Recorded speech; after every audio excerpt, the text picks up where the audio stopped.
Samuel, தீவா எழிலரசு, மேனகாதேவி கோமகன், வழக்குரைஞர் மதி ஆதவன் ஆகிய தோழர்களே,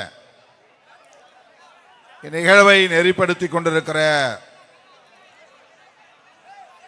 ஒருங்கிணைப்பாளர் சூகா விடுதலை செழியன் அவர்களே, முன்னிலை வகித்து சிறப்பித்துக் கொண்டிருக்கிற சிறுத்தை கிட்டு, செங்கை தமிழரசன், சூகா ஆதவன், சூரா ராஜ்குமார், தேவ அருள் பிரகாசம், பாசறை செல்வராஜ், விடுதலை செல்வன், பருத்திக்குளம் சேகர், வழக்குரைஞர் சொக்கலிங்கம் ஆகிய தோழர்களே, நம் அனைவரையும் வரவேற்று சிறப்பித்திருக்கிற மறைமலை நகர் வீரா அவர்களே,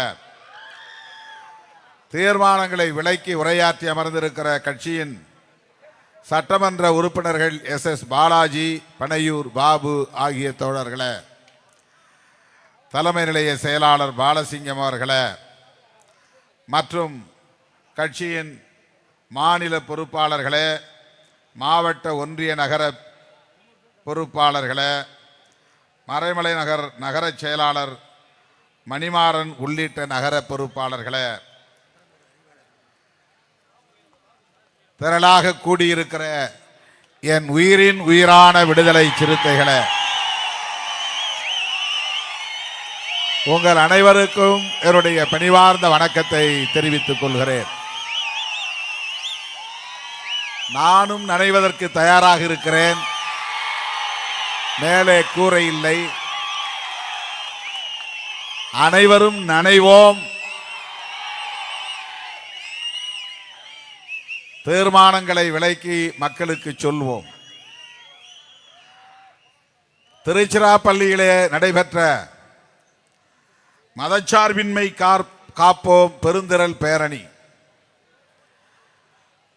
அங்கே நிறைவேற்றப்பட்ட தீர்மானங்களை விலக்கி தமிழ்நாடு முழுவதும் பொதுக்கூட்டம் நடைபெற்றுக் கொண்டிருக்கிறது.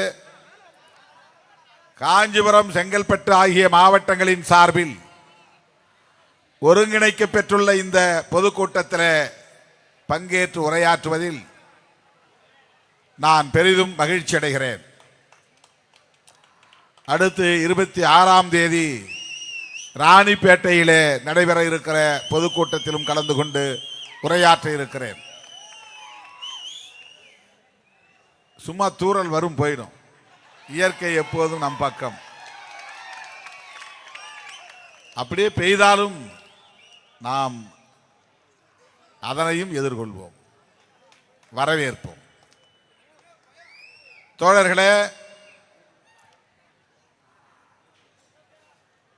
திருச்சிராப்பள்ளியிலே நடைபெற்ற பேரணி என்பது தமிழக அரசியல் வரலாற்றில்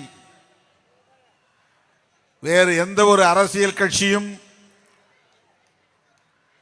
முன்னெடுக்காத ஒரு முயற்சி.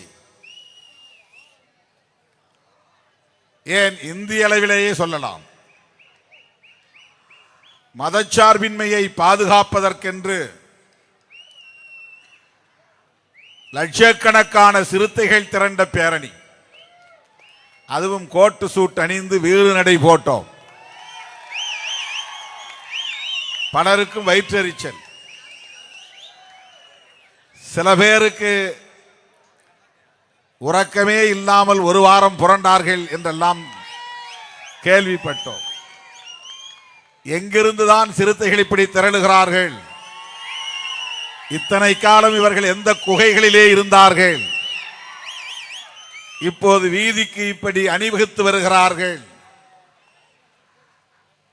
என்று பலரும் வியப்பிலே விழிகளை விரித்து பார்க்கிறார்கள்.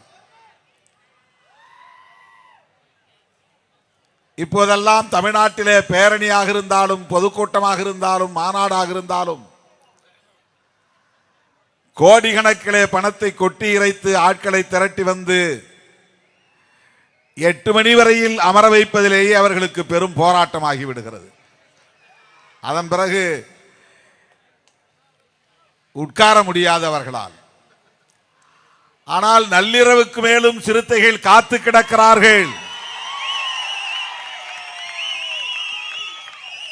ஒரு மணி ஆனாலும் கலைந்து செல்ல மறுக்கிறார்கள். செகண்ட் ஷோ கிடையாது என்று சொல்லி விரட்டக்கூடிய அளவுக்கு சிறுத்தைகள் மட்டும் எப்படி இந்த எழுச்சியோடு இருக்கிறார்கள்? இது பலருக்கும் $1,000,000 கொஸ்டின், கோடி ரூபாய் மதிப்புள்ள கேள்வி. நம்முடைய மேடைகளில் கதாநாயகர்கள் யாரும் இல்லை. திரையுலகத்தை சார்ந்த முன்னாள் இந்நாள் இயக்குனர்கள் யாரும் இல்லை. நாம் மக்களோடு இருப்பவர்கள், மக்களுக்காக பணியாற்றக்கூடியவர்கள், மக்களை போலவே களத்தில் நிற்பவர்கள். அவரவர் சொந்த பணத்தில் ஆங்காங்கே மாவட்ட பொறுப்பாளர்கள், மாநில பொறுப்பாளர்கள் பெருமுயற்சி எடுத்து மக்களை திரட்டி வந்தார்கள். அது எந்த மாநாடாக இருந்தாலும் பேரணியாக இருந்தாலும் இன்றைக்கு தமிழ்நாட்டிலே இப்படி தன்னியல்பாக திரளக்கூடிய பெருந்திரள் சிறுத்தைகளாகத்தான் இருக்கிறார்கள் என்பதை யாராலும் மறுக்க முடியாது.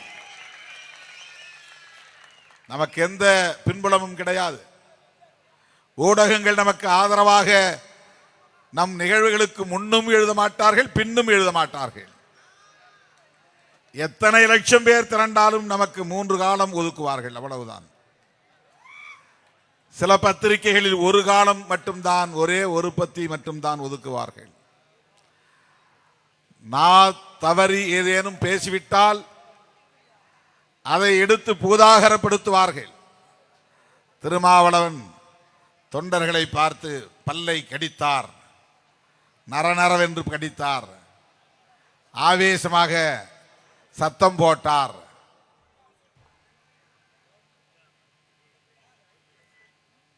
இப்படியெல்லாம் போடுவார்களே தவிர அந்த நிகழ்ச்சி, அந்த மாநாடு எதற்காக நடந்தது, அதன் பொருள் என்ன, கருப்பொருள் என்ன என்பதை எழுத மாட்டார்கள். பின்னால குடப்பிடிச்சு தெரியாம மழை நின்று போச்சு நினைச்சிருந்தேன் நான். என்னடா மழை நின்று போச்சான்னு பார்த்தா பின்னால குடை பிடிச்சு நிற்கிறாரு. தோழர்களே, மதச்சார்பின்மை காப்போம் என்கிற முழக்கம் தேர்தலுக்கானதல்ல, தேசத்திற்கானது. மதச்சார்பின்மை என்று நாம் முழங்குகிறோம். இது கூட்டணி கணக்குகளின் அடிப்படையில் முன்வைக்கிற அரசியல் அல்ல.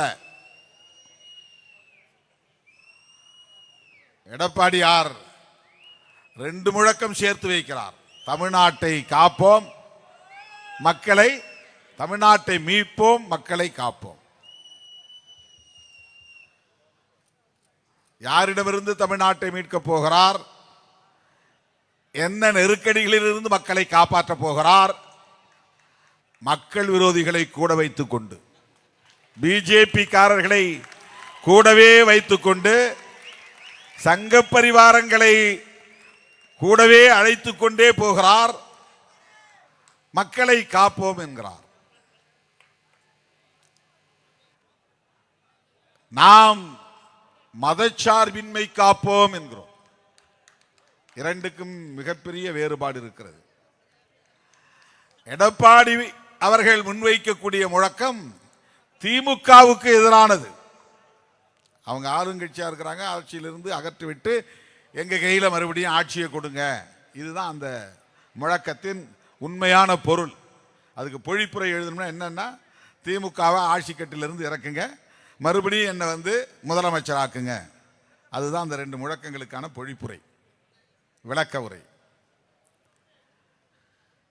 நாம் வைக்கிற இந்த கோரிக்கை அல்லது இந்த அறைகூவல், இது கோரிக்கை அல்ல, அறைகூவல். அறைகூவல் என்றால் அனைத்து தரப்பு ஜனநாயக சக்திகளுக்கும் நாம் விடுக்கிற அழைப்பு. மதச்சார்பின்மை காப்போம். மிகவும் நுட்பமான ஒரு அரசியல் இது. நம்மையெல்லாம் மனிதர்களாய் தலைநிமிர வைத்த நம்முடைய மகத்தான தலைவர் புரட்சியாளர் அம்பேத்கர் அவர்கள் வகுத்தளித்திருக்கிற அரசமைப்பு சட்டத்தின் உயிர் மூச்சு கோட்பாடு மதச்சார்பின்மை. மிக ஆழமான அரசியல் இது. அரசியல் புரிதல் உள்ளவர்களால் தான் இதன் முக்கியத்துவத்தை புரிந்து கொள்ள முடியும். கோட்பாட்டு புரிதல் உள்ளவர்களால் மட்டும்தான் சிறுத்தைகளின் நகர்வுகளை புரிந்து கொள்ள முடியும்.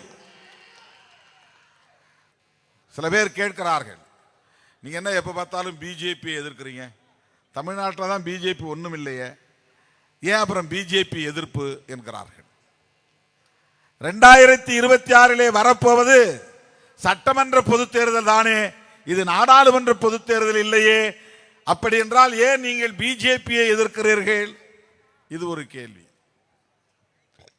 தருக்கப்படி இது சரிதான், லாஜிக் படி இது நாடாளுமன்ற பொது தேர்தல் இல்லை, அதனால் பிஜேபியை எதிர்க்க வேண்டிய அவசியம் இல்லை, ஏன்னா அது தேசிய கட்சி. இப்படி கேள்வி எழுப்புகிறார்கள்.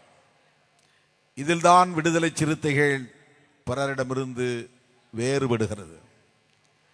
சட்டமன்ற பொது தேர்தலையோ நாடாளுமன்ற பொது தேர்தலையோ மட்டுமே கணக்கு செய்து அந்த அடிப்படையில் களப்பணிகளை செய்யக்கூடியவர்கள் அல்ல விடுதலை சிறுத்தைகள். எங்களுக்கு தேர்தல் கணக்குகள் 2ஆம் பட்சம் 3ஆம் பட்சம் தான், அது எங்களுக்கு முதன்மையானதல்ல. நாங்கள் மதச்சார்பின்மை காப்போம் என்று பேசுவதும் பிஜேபியை எதிர்க்கிறோம் என்பதும் தேர்தலுக்காக அல்ல, அதை முதலிலே புரிந்து கொள்ள வேண்டும். அதை புரிந்து கொண்டாதான் இந்த கேள்வி நீ கேட்க மாட்டேன். இது பார்லிமெண்ட் எலெக்ஷன் இல்ல, இது அசம்பிளி எலெக்ஷன். இந்த கேள்வி ஏன் வருதுன்னா, நீ எப்பவும் எலெக்ஷன் ஓரியன்டாவே இருக்கிற. தேர்தல் கணக்குகளின் அடிப்படையில் தான் எல்லாம் காய் நகர்த்துவாங்க, பேசுவாங்க. கூட்டணி அடிப்படையில் தான் அறிக்கை வெளியிடுவாங்க. இது உன்னுடைய பார்வை, கடந்த கால பார்வை, மரபு சார்ந்த பார்வை. இப்படித்தான் அரசியல் கட்சிகள் இருக்கும் என்கிற அடிப்படையிலான பார்வை.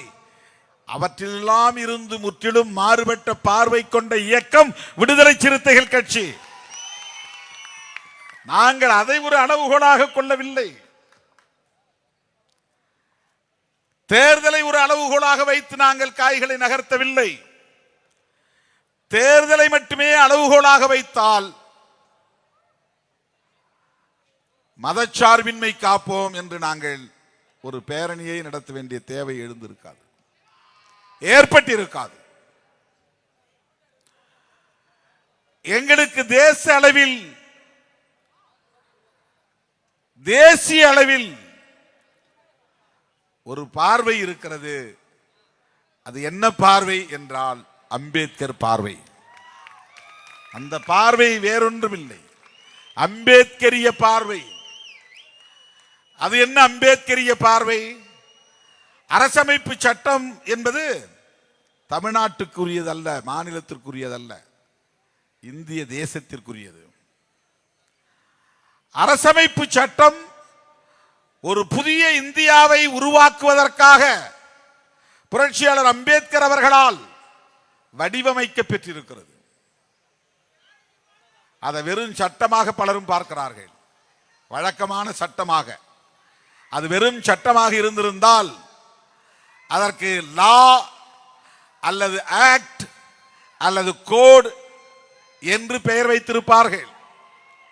கான்ஸ்டிடியூஷனல் லா என்று பெயர் வைத்திருக்கலாம், கான்ஸ்டிடியூஷனல் ஆக்ட் என்று பெயர் வைத்திருக்கலாம், அல்லது கான்ஸ்டிடியூஷனல் கோட் CODE கோட் என்று பெயர் வைத்திருக்கலாம்.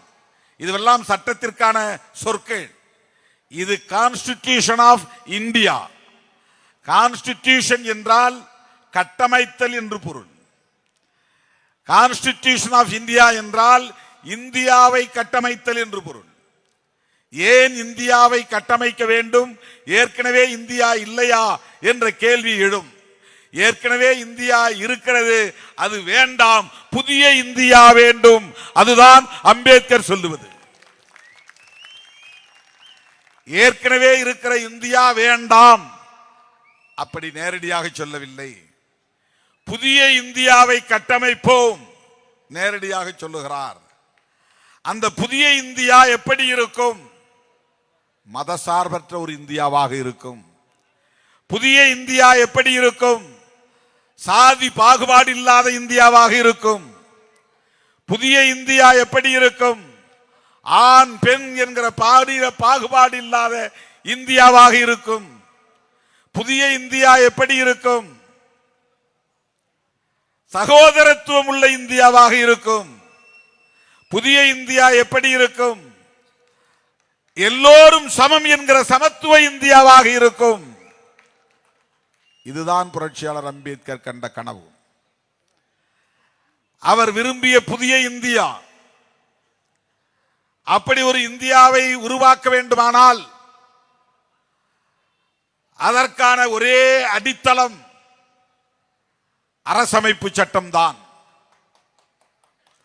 அந்த அரசமைப்பு சட்டம் என்ன சொல்லுகிறதோ அதன்படி அரசு உருவானால், அரசு செயல்பட்டால், அரசு இயங்கினால் புதிய இந்தியா உருவாகிவிடும்.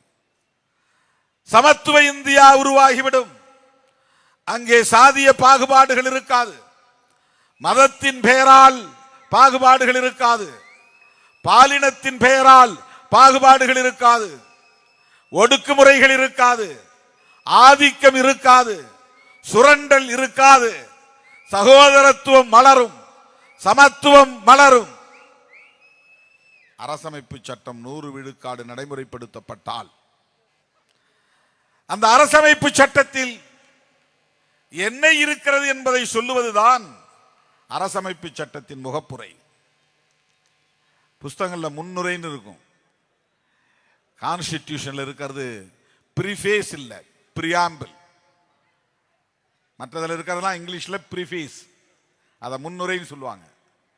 கான்ஸ்டிடியூஷன்ல இருக்கிற முதல் புத்தகத்தை திறந்த உடனே இருப்பது பிரியாம்பிள்.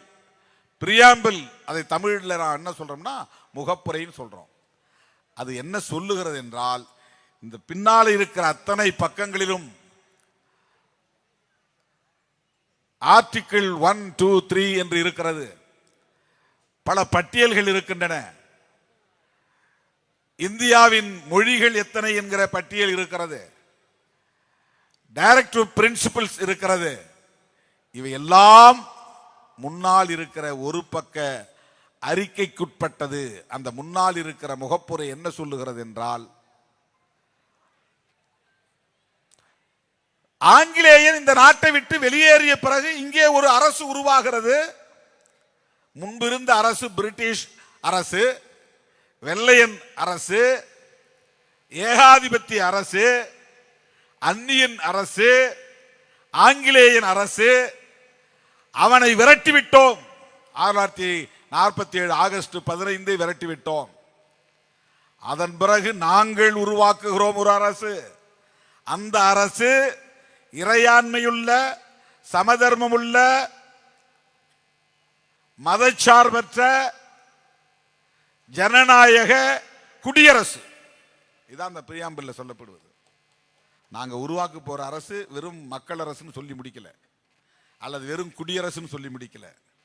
அந்த அரசு sovereign, socialist, secular, democratic republic. இதுதான் டெல்லியில் இருக்கிற அரசு.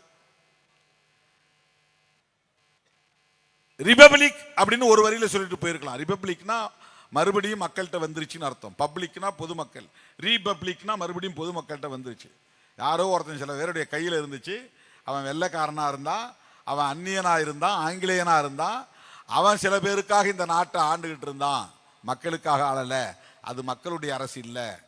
இப்ப நாங்க உருவாக்கி இருக்கிற அரசு மக்கள்கிட்ட வந்துருச்சு. அதனால இதுக்கு பேரு குடி அரசு. குடின்னா மக்கள், அரசுன்னா மக்களுடைய அரசு, குடிமக்கள் அரசு. ரீபப்ளிக், ரிபப்ளிக்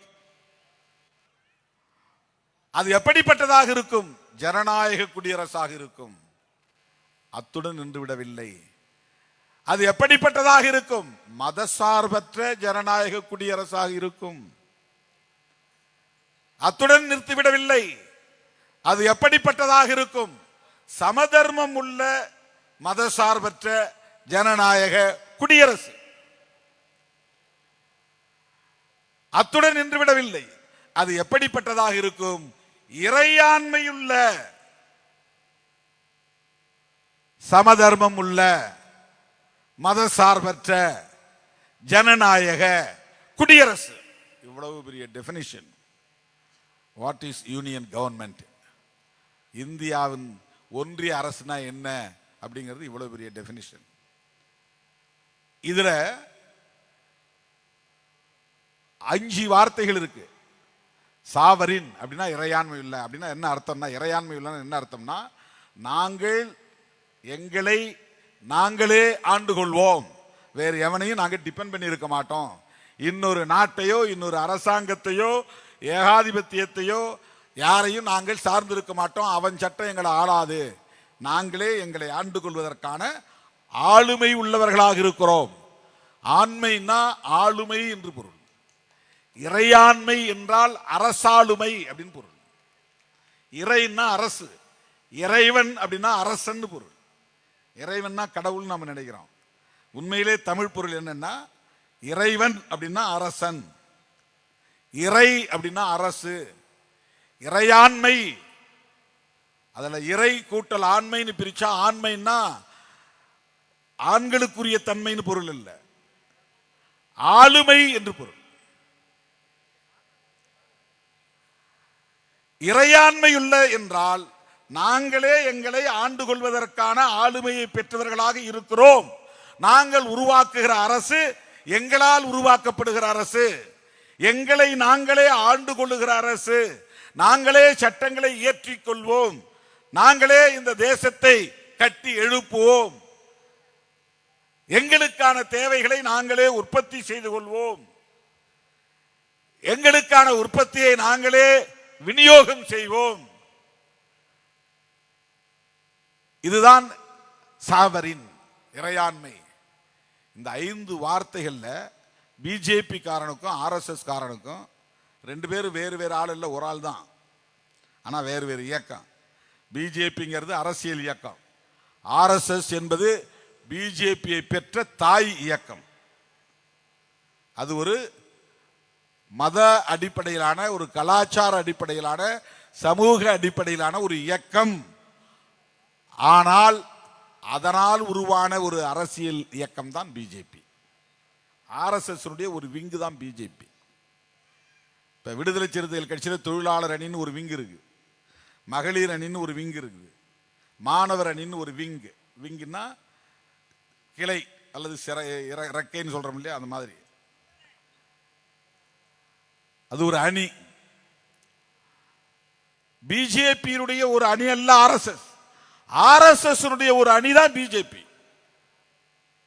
அதனால்தான் ஆர்எஸ்எஸ் தலைவர் சொல்றாரு, 75 வயசுக்கு மேல இருக்கவங்கலாம் ஓய்வு எடுத்துங்கன்றாரு. இன்டைரக்டா மோடிக்கு வந்து பாடம் போட்டுறாரு. உனக்கு செப்டம்பர் மாதம் 17ஆம் தேதி 75 வயசு ஆகும் போது நீ ரெஸ்ட் எடுத்துக்கு போ. யார் சொல்றது? பிஜேபி லீடர் சொல்ல, ஆர்எஸ்எஸ் உடைய தலைவர் சொல்றாரு. ஆர்எஸ்எஸ் தலைவர் பிஜேபி தலைவருக்கு ஆணையிடுகிறார், பிரதமருக்கு ஆணையிடுகிறார். 75 வயது ஆனால் பொதுப்பணியில் இருந்து நீங்கள் பதவிகளில் இருந்து விலக வேண்டும். இதுதான் அவர் சொல்றார். ஆக இந்த ஆர்எஸ்எஸ் காரர்களுக்கும் பிஜேபி காரர்களுக்கும் இந்த 5 வார்த்தைகளிலே 2 வார்த்தைகள் கண்ணை உறுத்துகின்றன. அது என்ன 2 வார்த்தைன்னா, சோசலிஸ்ட், செக்யூலர். சோசலிசம், செக்யூலரிசம். இசம் இசம்னு முடிஞ்சா அதுக்கு பேர் கொள்கைன்னு அர்த்தம். பெரியார் இசம்னா பெரியார் கொள்கை, மார்க்சிசம்னா மார்க்சிய கொள்கை, செக்யூலரிசம்னா மதச்சார்பின்மை கோட்பாடு, சோசலிசம்னா சமதர்ம கோட்பாடு. சமதர்ம கோட்பாடுனா எல்லாருக்கும் எல்லாம் கிடைக்கணுங்கிறதான் சமதர்மம். எல்லோருக்கும் எல்லாம் கிடைக்கணும். எனக்கு கல்வி கிடைக்கும், உனக்கு கல்வி கிடைச்சா எனக்கும் கல்வி கிடைக்கணும், உனக்கு 3 வேளை சாப்பாடு கிடைச்சா எனக்கு 3 வேளை சாப்பாடு கிடைக்கணும், உனக்கு உடுத்திக்கொள்ள உடை கிடைத்தால் எனக்கு உடுத்திக்கொள்ள உடை கிடைக்கணும், உனக்கு வேலை வாய்ப்பு கிடைக்கணும் எனக்கு வேலை வாய்ப்பு கிடைக்கணும். இதுதான் சோசலிசம். அது அவனுக்கு பிடிக்கல. யாருக்கு? ஆர்எஸ்எஸ் காரன். இன்னொரு ஆள் யாரு? பிஜேபி. சுப்பிரமணிய சாமின்னு ஒரு தலைவர் இருக்கார், உங்களுக்கு தெரியும். அவர் உச்ச நீதிமன்றத்திலே வழக்கு தொடுத்திருக்கிறார். இந்த கான்ஸ்டிடியூஷன்ல பிரியாம்பிள்ங்கிறதுல 2 வார்த்தை இருக்கு, இந்த 2 வார்த்தையை நீக்கணும். இன்னைக்கு ஆர்எஸ்எஸ் காரனுடைய கவலையே அதுதான், கோபமே அதுதான், அவருடைய ஆத்திரமே அதுதான். இந்த அரசமைப்பு சட்டம் செக்யூலர் என்று பேசுகிறது, அவனால் அது பொறுத்துக்கவே முடியல. அம்பேத்கர் சட்டத்தை எழுதும்போது ரொம்ப சூதானமா, தென் மாவட்டங்களில் சூதானம்பாங்க, ரொம்ப எச்சரிக்கையா, ரொம்ப கவனமா, ரொம்ப புத்திசாலித்தனமா என்ன பண்ணார்னா, இந்த 2 வார்த்தையுமே கான்ஸ்டிடியூஷன்ல அவர் போடலை. போட்டா அப்பவே கடுமையாக எதிர்ப்பானுங்கன்னு அவருக்கு தெரியும். 2 வார்த்தையிலும் அவர் போடல. அவர் 1950 இந்த சட்டத்தை நிறைவேற்றிய போது, நடைமுறைக்கு கொண்டு வந்த போது, அந்த டெஃபினிஷன்ல 3 வார்த்தை தான் இருந்துச்சு. சாவரின் டெமோக்ராட்டிக் ரிபப்ளிக், அவ்வளவுதான். ஏன் நம்ம காங்கிரஸோட இருக்கிறோம் அப்படின்னு சில பேர் கேள்வி கேட்பான். இங்கதான் நீங்க முக்கியமா கவனமா கேட்கணும். காங்கிரஸோட நமக்கு முரண்பாடுகள் இல்லையா? இருக்கு. அவர்களோடு நமக்கு விமர்சனங்கள் இல்லையா? இருக்கு. ஆனா ஏன் காங்கிரஸோட நிக்கிறோம்னா, ரொம்ப முக்கியமான புள்ளி அது என்னன்னா, இந்திரா காந்தி அம்மையார் மிசா சட்டத்தை கொண்டு வந்த போது 1976 ஜெயபிரகாஷ் நாராயணன் போன்ற தலைவர்களை எல்லாம் வேட்டையாடினார். மொரார்ஜி தேசாயை கைது செய்தார், வாஜ்பேயை கைது செய்தார். தமிழ்நாட்டிலே திமுக தலைவர்களை எல்லாம் கைது செய்து இன்றைய முதல்வர் ஸ்டாலின் உட்பட கைது செய்யப்பட்டு சிறை கொட்டடியில் அடைக்கப்பட்டார்கள். ராஜ்நாராயணன் கைது செய்யப்பட்டார், லல்லு பிரசாத் யாதவ் கைது செய்யப்பட்டார். இப்படி சொல்லிட்டே போலாம். இந்திய அரசியலின் ஒரு இருண்ட காலம் இந்திரா காந்தி அம்மையார் மிசா கொண்டு வந்த காலம். மிசா என்றால் அது ஆங்கில சொல்லின் சுருக்கம், MISA. தமிழ்ல மிசா மிசான்னு சொல்றோம். MISA என்ன அர்த்தம்னா, maintenance of internal security act. அது ஒரு சட்டத்தினுடைய பெயர். தேசிய உள்நாட்டு பாதுகாப்பு சட்டம். அது உள்நாட்டு பாதுகாப்பு பராமரிப்பு சட்டம். அந்த சட்டத்தை நடைமுறைப்படுத்துகிற போது அந்த அம்மையார் அத்தனை அதிகாரங்களையும் கையில் எடுத்துக்கிட்டாங்க. யாரும் எதிர்த்து பேச முடியாது, அறிக்கை கொடுக்க முடியாது. அரசாங்கத்துக்கு எதிராக யாராவது வாய் திறந்தால் உடனே அவங்களை தூக்கி உள்ள போட்டுருவாங்க. மிசாவில் போனா 1 வருஷத்துக்கு பெயில் கிடையாது, அந்த ஆக்ட்ல உள்ள போனா. அப்படிப்பட்ட காலத்திலே இந்திரா காந்தி அம்மையார் செய்த மிக முக்கியமான ஒரு செயல் என்னவென்றால், இந்த அரசமைப்பு சட்டத்தின் பிரியாம்பிள் என்கிற முகப்புரை பகுதியில ஒரு திருத்தம் கொண்டு வந்து வெளிப்படையாக அம்பேத்கர் என்ன சொல்ல விரும்பினாரோ, பதிவு செய்ய விரும்பினாரோ, அதை வெளிப்படையாக பதிவு செய்தார். அவர் இணைத்த சொற்கள் 3, அதிலே முக்கியமானவை 2, சோசலிஸ்ட், செக்யூலர் என்பது. அந்த அம்மையாருக்கு தெரியும், எதிர்காலத்திலே சங்கிகள் வருவார்கள், ஒருவேளை வலிமை பெற்றாலும் வருவார்கள், ஆட்சிக்கு வந்தாலும் வருவார்கள். அப்படி வருகிற போது இந்த அரசமைப்பு சட்டத்தை தூக்கி எறிந்து விடவும் வாய்ப்பு இருக்கிறது. மிக இலகுவாக அவர்கள் இந்த அரசாங்கத்திற்கு ஒரு மதத்தை அறிவிக்க வாய்ப்பு இருக்கிறது. இதை தடுக்க வேண்டும் என்று விரும்பியவர் இந்திரா காந்தி அம்மையார். இந்திரா காந்தி அம்மையார் ஜவஹர்லால் நேரு அவர்களின் மகள், காந்தி அடிகளின் மாணவி. புரட்சியாளர் அம்பேத்கரை தலைவராக ஏற்றுக்கொண்டவர் இல்லை. ஆனால் புரட்சியாளர் அம்பேத்கர் அவர்களால் எழுதப்பெற்ற அரசமைப்பு சட்டத்தின் முகப்புரையிலே இருக்கிற முக்கியமான கோட்பாட்டில் அடிப்படை கூறுகளாக இருக்கின்ற அந்த சொற்களை எல்லாம் வலுப்பெறச் செய்ய வேண்டும் என்பதிலே ஆர்வம் காட்டினார். அவர் RSS மனநிலை உள்ளவராக இருந்திருந்தால், கோல்வாக்கரை ஏற்றுக்கொள்ளக்கூடியவராக இருந்திருந்தால், வீர சாவர்கரை ஏற்றுக்கொள்ளக்கூடியவராக இருந்திருந்தால் இந்த செயலை அவர் செய்திருக்க மாட்டார். அவர் அடிப்படையிலே புரட்சியாளர் அம்பேத்கரின் சிந்தனைகளுக்கு ஏற்ப செயல்படக்கூடியவராக இருந்தார், அதை ஏற்றுக்கொள்ளக்கூடியவராக இருந்தார். அதனால்தான் ஒரு அம்பேத்கரிஸ்ட் அந்த இடத்திலே இருந்தால் என்ன செய்வானோ, தப்பித்தவரி திருமாவளவன் அந்த இடத்தில் இருந்தால் என்ன செய்திருப்பானோ, அந்த உணர்வின் அடிப்படையிலே இந்திரா காந்தி அம்மையார் அரசமைப்பு சட்டத்திலே திருத்தம் கொண்டு வந்து சோசலிஸ்ட் செக்யூலர் என்கிற இரண்டு சொற்களையும் இணைத்தார். ஃப்ரெட்டர்னிட்டி என்கிற இடத்திலே இன்டெகிரிட்டி, யூனிட்டி என்பது மட்டும் இருந்தது, இன்டெகிரிட்டி என்கிற வார்த்தையையும் இணைத்தார். இந்த 3 அமெண்ட்மெண்ட் கொண்டு வந்தவர் இந்திரா காந்தி அம்மையார். இந்த ஒரு காரணத்திற்காகவே நாம் காங்கிரஸோடு நெடுங்காலத்திற்கு பயணிக்க முடியும், அவர்களோடு நாம் கைகோர்த்து நிற்க முடியும். இந்திரா காந்தி அம்மையாருக்கு என்ன தேவை வந்தது? இந்த தேசத்தை ஒரு செக்யூலர் நேஷன் என்று உருவாக்க வேண்டும் என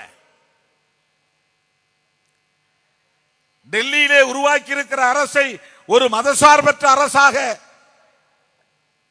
கட்டமைக்க வேண்டும் என்கிற தேவை இந்திரா காந்தி அம்மையாருக்கு ஏன் எழுந்தது? இந்த இடத்துல நாம் நேருவையும் காந்தியையும் பாராட்டாமல் இருக்க முடியாது, நன்றி பெருக்கோடு நினைந்து பார்க்காமல் இருக்க முடியாது. காந்தியடிகளோடு புரட்சியாளர் அம்பேத்கர் அவர்களுக்கு மிகப்பெரிய அளவிலே முரண்பாடுகள் இருந்தன, மோதல்கள் இருந்தன, கடுமையான விமர்சனங்கள் இருந்தன. காந்தியின் குடிலில் நாட்டு வெடிகுண்டை வீசுவதற்கும் நான் தயாராக இருக்கிறேன் என்று ஆத்திரப்படக்கூடிய அளவுக்கு புரட்சியாளர் அம்பேத்கர் காந்தியடிகளை கடுமையாக விமர்சித்தார். அக்குளிலே கத்தியை மறைத்து வைத்துக் கொண்டு உதடுகளிலே புன்னகையை காட்டுகிற ஒருவர் மகாத்மா என்று சொன்னால் காந்தியும் ஒரு மகாத்மா தான் என்று காந்தியடிகளை விமர்சித்தவர் புரட்சியாளர் அம்பேத்கர். அந்த அளவுக்கு காந்தியடிகளோடு கடுமையான முரண்பாடுகளை கொண்டிருந்தவர் புரட்சியாளர் அம்பேத்கர் அவர்கள். ஆனால் அதே காந்தியடிகள் தான் அம்பேத்கர் விரும்பியதை போல இந்த தேசம் மதசார்பற்ற தேசமாக இருக்க வேண்டும் என்று விரும்பினார். டெல்லியிலே உருவாகி இருக்கிற இந்த அரசு மதசார்பற்ற அரசாக இருக்க வேண்டும். விரும்பியது யார்? காந்தியடிகள் விரும்பினார்.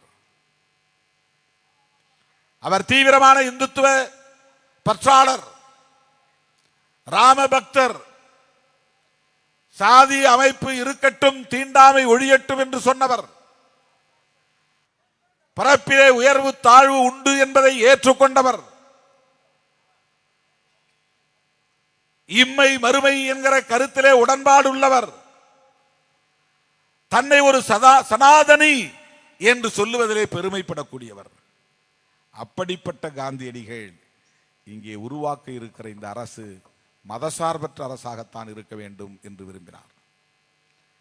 காந்தியடிகளும் ஜவஹர்லால் நேரு அவர்களும் புரட்சியாளர் அம்பேத்கர் அவர்களும் ஒரு புள்ளியில் உடன்பட்டார்கள் என்றால் அந்த ஒற்றை புள்ளிதான் செக்யூலரிசம். அதுதான் மதச்சார்பின்மை. தமிழில் மதச்சார்பின்மை, மொழி சார்பின்மை என்றும் சொல்லலாம். இந்திய மட்டும்தான் உயர்த்தி பிடிக்கணும், பிற மொழிகளை ஒரு மொழியை சார்ந்து இருக்கக்கூடாது, ஒரு இனத்தை சார்ந்து இருக்கக்கூடாது, ஒரு மதத்தை சார்ந்து இருக்கக்கூடாது. யார்? நீயும் நானும் ஒரு மதம் சார்ந்து இருக்கலாம், ஒரு மொழி சார்ந்து இருக்கலாம், ஒரு இனம் சார்ந்து இருக்கலாம், சாதி சார்ந்து இருக்கலாம். ஆனால் டெல்லியிலே உருவாகி இருக்கிற அரசு மதம் சார்ந்து இருக்கக்கூடாது, ஒரு மொழி சார்ந்து இருக்கக்கூடாது. இந்திதான் பெரிய மொழி என்று சொல்லக்கூடாது, சமஸ்கிருதம் தான் தேவ பாஷை என்று சொல்லக்கூடாது. அதை சமஸ்கிருதம் பேசுகிறவன் சொல்லட்டும், அரசு சொல்லக்கூடாது. அரசு வேறு, மதம் வேறு. அரசு வேறு, கட்சி வேறு. பிஜேபி என்கிற கட்சி இன்றைக்கு ஆளலாம், காங்கிரஸ் என்ற கட்சி நாளைக்கு ஆளலாம், கம்யூனிஸ்டுகள் அடுத்த சில ஆண்டுகளுக்கு பிறகு ஆளலாம், கட்சிகள் வரலாம் போகலாம். அரசு நிலையானது, பர்பெச்சுவேட். அரசு நிலையானது. அந்த அரசு மதச்சார்பற்றதாக இருக்க வேண்டும். அதுதான் அந்த மதச்சார்பின்மை ஏன் அவர்களுக்கு பிடிக்கவில்லை என்றால், அவர்களின் விருப்பம் இந்த அரசாங்கம் ஒரு அரச மதத்தை பெற்றிருக்க வேண்டும். இப்ப அரசுக்கு நோ ரிலீஜன், கவர்மெண்ட்டுக்கு, யூனியன் கவர்மெண்ட்டுக்கு ரிலீஜன் கிடையாது. உனக்கு ரிலீஜன் உண்டு, எனக்கு ரிலீஜன் உண்டு, அத்வானிக்கு ரிலீஜன் உண்டு, அமித்ஷாவுக்கு மதம் உண்டு, மோடிக்கு மதம் உண்டு, மோகன் பகவத்துக்கு மதம் உண்டு. டெல்லி கவர்மெண்ட்டுக்கு மதம் கிடையாது, மதம் கூடாது. இதை நுட்பமாக பதிவு செய்தவர் புரட்சியாளர் அம்பேத்கர் அவர்கள். அன்றைக்கு இருந்த இந்துத்துவ சக்திகளை தன்னுடைய வாத திறமையால் வென்றவர் புரட்சியாளர் அம்பேத்கர் அவர்கள். அரசமைப்பு சட்டத்திலே இந்த அரசாங்கத்திற்கு மதம் இல்லை என்பதை உறுதிப்படுத்தியவர் புரட்சியாளர் அம்பேத்கர் அவர்கள். அதற்கு துணை நின்றவர்கள் ஜவஹர்லால் நேரு அவர்களும் காந்தியடிகளும். அந்த ரெண்டு பேரும் அன்னைக்கு ஒத்துக்கலன்னா கான்ஸ்டிடியூஷன்ல செக்யூலர்ங்கிறதே இருந்திருக்காரு. அது எழுத்தாக இல்லாமல் இருந்த நிலையிலே 1976 26 ஆண்டுகளுக்கு பிறகு இந்திரா காந்தி அம்மையார் அதை லெட்டர் இன் ஸ்பிரிட் எழுத்துப்பூர்வமாக அதை பதிவு செய்தார். அதனால்தான் இந்திரா காந்தி அம்மையார் சுட்டுக் கொல்லப்பட்டார். அதனால்தான் காந்தியடிகளும் சுட்டுக் கொல்லப்பட்டார். இரண்டு பெரும் ஆளுமைகள் சுட்டு படுகொலை செய்யப்பட்டார்கள். எதற்காக? செக்யூலரிசம் என்கிற அந்த கோட்பாட்டுக்காக. இன்றைக்கு அந்த கோட்பாட்டை சிதைப்பதற்கு பாரதிய ஜனதா கட்சி முயலுகிறது. இன்றைக்கு இந்தியாவிலே ரெண்டே சக்திகள் தான். ஒன்று மதசார்பின்மையை ஆதரிக்கிறவர்கள், இன்னொன்று மதசார்பின்மையை எதிர்ப்பவர்கள். மதசார்பின்மையை எதிர்ப்பவர்கள் பிஜேபி, பிஜேபியோடு இருக்கிற அதிமுக, பிஜேபிக்கு துணை போகிற இதர கட்சிகள், இவர்களெல்லாம் மதச்சார்பின்மை என்கிற கருத்துக்கு எதிரானவர்கள். அதனால் எடப்பாடியை எதிர்க்கிறோம், பிஜேபியை எதிர்க்கிறோம். பிஜேபிக்கு ஆதரவு தெரிவிக்கக்கூடிய அரசியல் கட்சிகளை அம்பலப்படுத்துகிறோம். ஏதோ சீட்டு சொன்னா கூடுதலா சீட்டு கொடுத்தா திருமாவளவன் வந்துருவாரு, துணை முதலமைச்சர் பதவி கொடுத்தா திருமாவளவன் வந்து விடுவார். இப்படி சராசரி அரசியல் கணக்குகளை நம்மோடு பொருத்தி பார்க்கிறார்கள். விடுதலை சிறுத்தைகள் முற்றிலும் மாறுபட்டவர்கள் என்பதை போக போக காலம் சொல்லும். நீங்கள் கூட்டணி கணக்குகளை போட்டுக் கொண்டிருக்கிற போது நாங்கள் தேசத்தை காப்பதற்காக கணக்கு போட்டுக் கொண்டிருக்கிறோம். அரசமைப்பு சட்டத்தை பாதுகாப்பதற்காக நாங்கள் போராடி கொண்டிருக்கிறோம். அரசமைப்பு சட்டத்தின் உயிர் மூச்சு கோட்பாடாக இருக்கிற மதச்சார்பின்மை கோட்பாட்டை பாதுகாப்பதற்காக போராடி கொண்டிருக்கிறோம். நாங்க அன்னன்னைக்கு பரீட்சைக்கு படிச்சுட்டு பாஸ் பண்றவங்க. உங்களை மாதிரி ஒரு வருஷத்துக்கு முன்னாடியே படிச்சு செகண்ட் ரிவிஷன் தேர்ட் ரிவிஷன் எடுத்து கடைசியில் ஃபெயில் ஆறவங்க கிடையாது. சில பேர் ஒரு வருஷத்துக்கு முன்னாலே பரீட்சைக்கு படிக்க ஆரம்பிச்சிட்டாங்க. அண்ணன் எடப்பாடியார் கிளம்பிட்டாரு, சிலபஸ் எல்லாம் முடிச்சு இப்போ ஒரு சிலபஸ் முடிச்சிட்டார். அடுத்த ரவுண்டு போயிட்டு அடுத்த ரிவிஷன் வருவார். நாங்க எலெக்ஷன் அறிவிச்ச பிறகுதான் எலெக்ஷன் வேலையே செய்வோம். அது எங்களுக்கு செய்ய தெரியாத வேலையெல்லாம் ஒன்றும் கிடையாது. எங்களுக்கு அது இல்லை பிரைமரி, அது எங்களுக்கு செகண்டரி தான். தேர்தல் அரசியலில் தேர்தலை சந்திச்சாகணும், நாடாளுமன்ற ஜனநாயகத்தில் தேர்தலை சந்திச்சாகணும். ஆனால் யாரோட நின்று நாங்கள் சந்திக்கணும்? மதச்சார்பின்மை கருத்தை ஆதரிக்கிற கட்சி திமுக, மதச்சார்பின்மை கருத்தை ஆதரிக்கிற கட்சி காங்கிரஸ், மதச்சார்பின்மை கோட்பாட்டை ஆதரிக்கிற கட்சிகள் இடதுசாரி கட்சிகள். மதச்சார்பின்மை கோட்பாட்டை பாதுகாக்க வேண்டும் என்கிற அணி ஒரு புறம், மதச்சார்பின்மையை சிதைப்போம் என்கிற அணி ஒரு புறம். இந்தியாவில் இரண்டே அரசியல் பிரிவுகள் தான். ஒன்று செக்யூலர் போர்சஸ், இன்னொன்று நான் செக்யூலர் அல்லது anti secular forces. Anti secular forces, anti secular யார் என்றால் பிஜேபி, ஆர்எஸ்எஸ், ஏடிஎம்கே அன்கோ, அவங்க கூட யார் யாரெல்லாம் இருக்கிறாங்களோ அவங்க. சில பேர் இன்னும் முடிவே எடுக்காம இருக்கிறாங்க. நாம ஏற்கனவே முடிவு எடுத்துட்டோம், 6-7 வருஷத்துக்கு முன்னாடியே முடிவு எடுத்துட்டோம். இன்னும் ஏன் சில பேர் முடிவு எடுக்கலன்னா, கடைசி நேரத்தில் லாப நட்ட கணக்கு பார்த்து லாபம் நட்டம் லாபம் நட்டம் லாபம் அந்த பக்கம் போயிடுவாங்க. இந்த படி மேஸ்திரிங்க வீடு கட்டும்போது படி கட்டுவாங்க. லாபம் நஷ்டம் கால் வச்சுக்கிட்டே போவாங்க. கடைசியில் லாபம்னு முடிக்கிற மாதிரி படியை முடிப்பாங்க. எங்களுக்கு நஷ்டமோ லாபமோ அது பிரச்சனை இல்லை. கொள்கை தான் முக்கியம், மதச்சார்பின்மை தான் முக்கியம். பிஜேபி இந்த மண்ணில் வலுப்பெற்றுவிடக் கூடாது, மேலும் மேலும் வலுப்பெற்றுவிடக் கூடாது, தமிழ்நாட்டில் காலூன்றிவிடக் கூடாது. அவர்கள் மிகவும் ஆபத்தானவர்கள். மக்களை சாதியின் பெயரால் மதத்தின் பெயரால் பிளவுபடுத்தக்கூடிய தீய சக்திகள். அந்த ஆளு என்ன பார்த்து தீய சக்திங்கிறாரு. உலகமே சொல்லு யார் தீய சக்தின்னு. உங்களுக்கு தெரியுமில்ல யாருன்னு அவரு?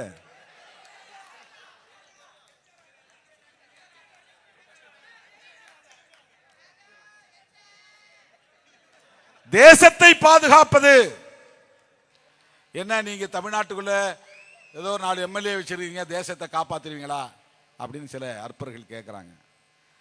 ஐடியாலஜிக்கலாக நாங்கள் நிற்கிறோம் பாருங்க, அதுவே எங்களுடைய பெரிய பங்களிப்பு. கருத்தியல் சார்ந்து நாங்கள் எந்த லாப நட்ட கணக்குகளும் போடாமல் கருத்தியல் சார்ந்து ஒரு அணியை உருவாக்கி அந்த அணியோடு நாங்கள் பயணிக்கிற முடிவை உறுதிப்பாட்டோடு எடுத்திருக்கிறோமே, அதுதான் எங்களுக்கான சிறப்பு. மக்கள் ஒரு நாள் விடுதலை சிறுத்தைகளை முழுமையாக ஏற்கிற காலம் வரும்.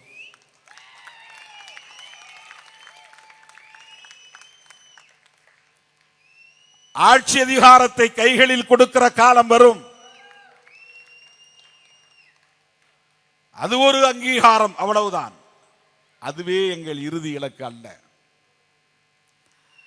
பிஜேபி ஆர்எஸ்எஸ் தமிழ்நாட்டிலே வலுப்பெற்றுவிட்டால் முஸ்லிம்களுக்கு எதிரான வெறுப்பு அரசியலையும் கிறிஸ்தவர்களுக்கு எதிரான வெறுப்பு அரசியலையும் இன்னும் தீவிரப்படுத்துவார்கள், கூர்மைப்படுத்துவார்கள், ஆழப்படுத்துவார்கள், வலிமைப்படுத்துவார்கள்.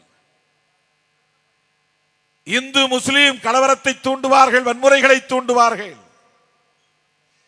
எலெக்ஷன் நேரத்தில் என்னென்ன பண்ண போறாங்கன்னு தெரியல, பண்ணுவாங்க. அதுதான் அவங்க எல்லா மாநிலங்கள்லையும் அப்படி பண்ணிக்கிட்டு இருக்கிறாங்க.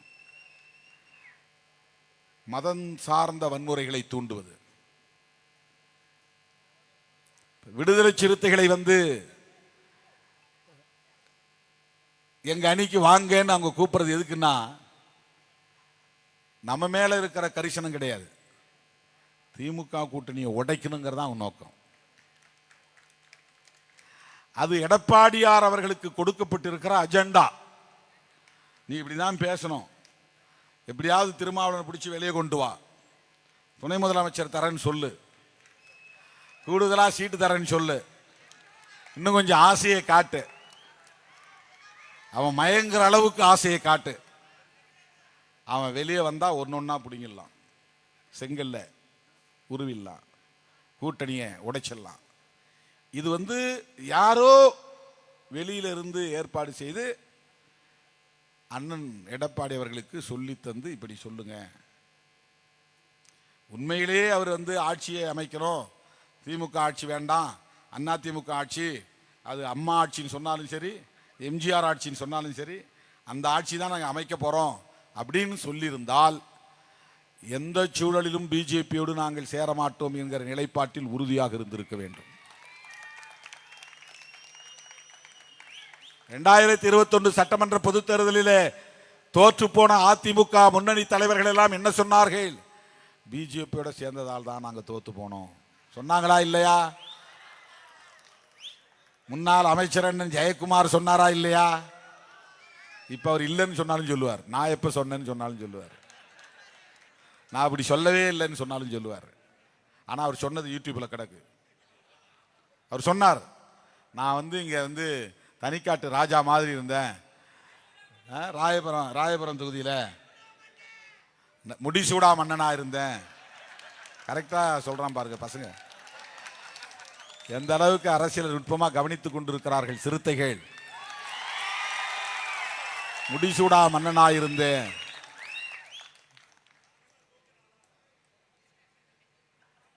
தோத்து போனதுக்கு காரணம் பிஜேபி தான் சொன்னாரா இல்லையா? அப்புறம் எந்த அடிப்படையில் பிஜேபியோட கூட்டு சேர்ந்தீங்க? பிஜேபியோட சேர்ந்து எப்படி நீங்கள் ஆட்சிக்கு வர முடியும்? நான் கேட்குறேன். உங்கள்கிட்ட 25% 30% ஓட்டு இருக்குன்னே வச்சுக்கோங்க. 25% வச்சுக்கோங்க. ஆனால் ஆட்சி அமைக்கிறதுக்கு 33% ஓட்டு வேணும். அதுக்கு மேலே ஒரு 8% ஓட்டு வேணும். 8% ஓட்டை நீங்கள் பிஜேபியோட சேர்ந்து வாங்கிட முடியுமா?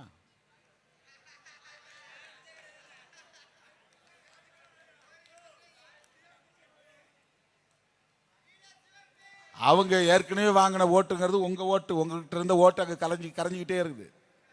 நீங்கள் நாடாளுமன்ற தேர்தலில் பிஜேபிக்கு யார் ஓட்டு போட்டாங்கன்னா அதிமுகவில் இருந்தவங்களாம் அவங்க பிஜேபி பக்கம் ஈர்த்துட்டாங்க. அப்படிதான் போகும் ஓட்டு. நம்ம திமுகவுக்கு ஓட்டே போடக்கூடாதுன்னு வளர்க்கப்பட்டவர்கள் தான் ரெட்டலைக்கு ஓட்டு போட்டவங்க. திமுக வெறுப்பு, கருணாநிதி வெறுப்பு, அதுதான் ரெட்டை இலை ஓட்டு. இப்போ அந்த ஓட்டுக்காரங்க உதயசூரியனுக்கு போடுறதுக்கு தயங்குறாங்க. உதயசூரியனுக்கு போடலன்னா வேற யாருக்கு போடுறது? ரெட்டலையும் சரியில்லை, எடப்பாடி சரியில்லை, சரி போடு தாமரைன்னு போடுறான். திமுக எதிர்ப்பு வாக்குகள் சிதறுது. ஏடிஎம்கேவுக்கு போட முடியல. அப்போ உங்க வாக்குகள் மெல்ல மெல்ல சரிகிறது, பிஜேபி பக்கம் நகர்கிறது.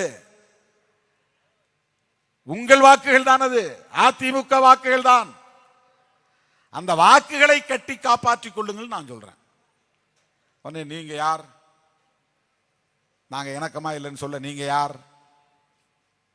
நான் ஜெயலலிதா அம்மாவுக்கு தம்பியா இருந்திருக்கிறேன் ஒரு காலத்தில்.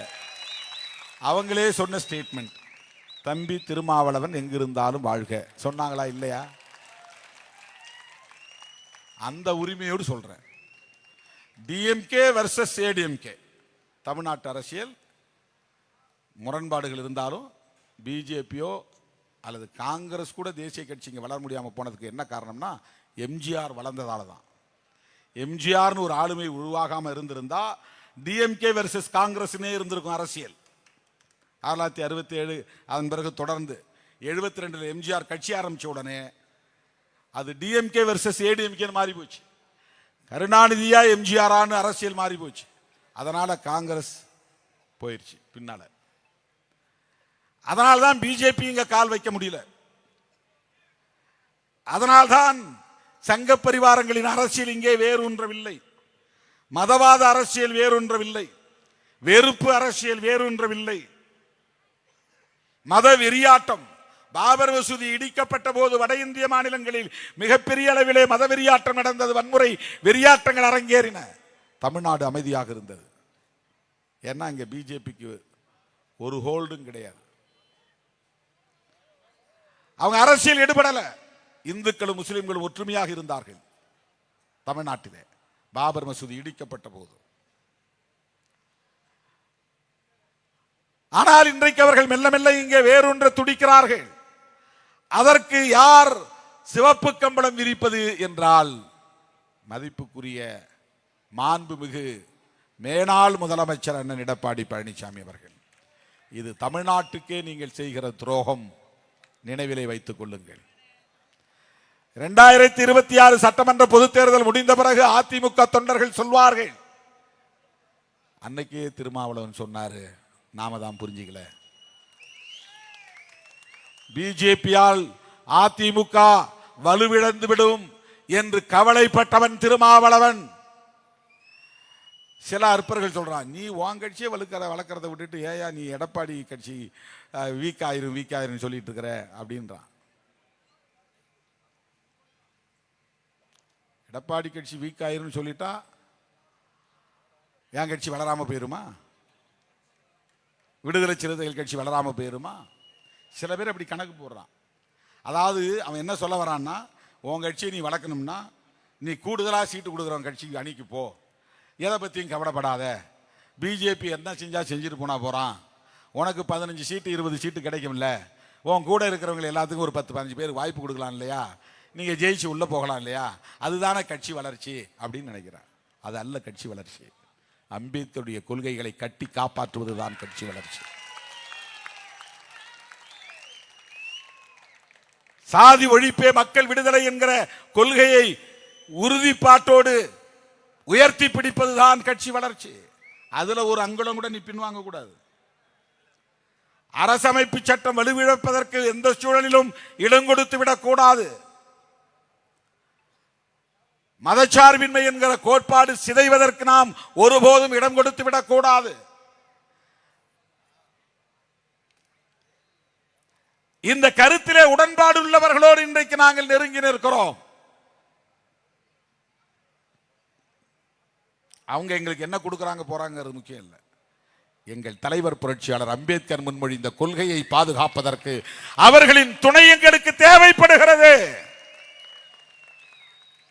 அரசமைப்பு சட்டத்தை பாதுகாப்பதற்கு காங்கிரசின் துணை தேவைப்படுகிறது. சாதி ஒழிப்பு அரசியலை மென்மேலும் முன்னெடுத்து செல்வதற்கு இடதுசாரிகளின் துணை எங்களுக்கு தேவைப்படுகிறது. இதுதான் எங்கள் பார்வை. நாளை 8 ஆக்குவது 8 16 ஆக்குவது உங்கள் பார்வை. 234 நீங்களே எடுத்துக் கொள்ளுங்கள் என்று மக்கள் சொல்லக்கூடிய அளவுக்கு நம்பகத்தன்மையை வளர்க்க வேண்டும். அதுதான் முக்கியமானது. ஏன் உனக்கு 4 சீட்டு 5 சீட்டு 234 200 இடம் நீ ஜெயிச்சுக்கோ, ஜனங்க சொல்லணும். அந்த அளவுக்கான நம்பகத்தன்மையை, கிரெடிபிலிட்டி, அதுதான் முக்கியமானது.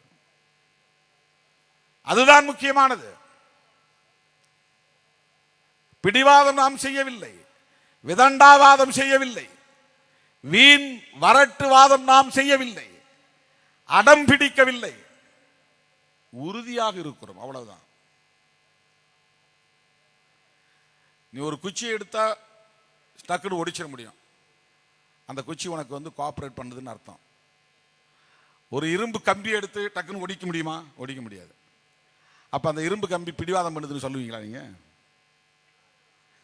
குச்சியை சொன்ன உடனே டக்கான்னு ஒடிஞ்சு நமக்கு இடம் கொடுத்துருச்சு. அப்படி ஒரு மூங்கில் குச்சியை எடுத்தா டமால்னு உடைஞ்சிருச்சு. அது நம்மோட கோஆபரேட் பண்ணுது, நாம் சொன்னதை கேட்குது. இரும்பு கம்பி ஒரு ராடு எடுத்து அப்படின்னு ஒடிக்க முடியுமா? ஏன் ஒடிக்க முடியல? அது பிடிவாதம் செய்துன்னு அர்த்தமா? அடம் பிடிக்குதுன்னு அர்த்தமா? உறுதியா இருக்குன்னு அர்த்தம். உறுதியாக இருக்கிறது என்று பொருள். விடுதலை சிறுத்தைகள் நீங்கள் நினைப்பதை போல வளைப்பதற்கு மூங்கில் குச்சிகள் அல்ல, ஸ்டீல் எஃகு கம்பிகள். எஃகு கம்பிகள் சில நேரங்களில் லேசா வளைஞ்சும் கொடுக்கும், ஆனா ஒடியாது, உடைக்க முடியாது. இது தற்பெருமைக்காக சொல்லவில்லை, நீங்கள் புரிந்து கொள்ள வேண்டும் என்பதற்காக சொல்லுகிறேன். நாங்கள் புரிந்து வைத்திருக்கிற கொள்கையின் மீது உள்ள உறுதிப்பாட்டை உணர்த்துவதற்காக சொல்லுகிறேன். இந்த புரிதலில் இருந்துதான் திருச்சிராப்பள்ளியிலே நாம் மதச்சார்பின்மை காப்போம் பெருந்திரள் பேரணியை நடத்தினோம். தமிழ்நாட்டில் இருக்கிற ஒரு பத்திரிகை கூட அதை பெரிய செய்தியா போடல. இத்தனை லட்சம் பேர் பங்கேற்றார்கள் என்று எழுதவில்லை. அது நமக்கு தெரிஞ்ச கதை தான். 30 வருஷமா நாம அதை பார்த்துக்கிட்டு தான் இருக்கிறோம். எவ்வளவு இருட்டடிப்புகள், அதையெல்லாம் தாண்டி இன்றைக்கு களத்திலே நாம் தாக்குப்பிடித்து நிற்கிறோம். அந்த பேரணியை எதற்காக நாம் நடத்தினோம்? அந்த பேரணியில் 12 தீர்மானங்களை நிறைவேற்றினோம். இந்தியாவை மதசார்பற்ற நாடாக பாதுகாப்போம், அது ஒரு தீர்மானம். வக்ஃப் திருத்த சட்டத்தை திரும்ப பெற வேண்டும், அது ஒரு தீர்மானம். குடியுரிமை திருத்த சட்டத்தை திரும்ப பெற வேண்டும். தேசிய மக்கள் தொகை பதிவேடு, தேசிய குடிமக்கள் பேரேடு ஆகியவற்றை தயாரிக்கிற முயற்சியை கைவிட வேண்டும். மதவாத வன்முறை தடுப்பு சட்டத்தை நிறைவேற்ற வேண்டும். கும்பல் கொலைகளை பயங்கரவாத குற்றமாக அறிவித்திட வேண்டும். ஜம்மு காஷ்மீரை மீண்டும் மாநிலமாக அறிவிக்க வேண்டும். மதம் மாறியவர்களுக்கான இடஒதுக்கீட்டு உரிமைகளை வழங்க வேண்டும். சமவாய்ப்பு ஆணையத்தை அமைத்திட வேண்டும். பீகார் மாநிலம் புத்தகயாவில் உள்ள மகாபோதி விகாரை பௌத்தர்களிடம் ஒப்படைக்க வேண்டும். வழிபாட்டு தலங்கள் சிறப்பு ஏற்பாடுகள் சட்டத்தை விளக்கக்கூடாது.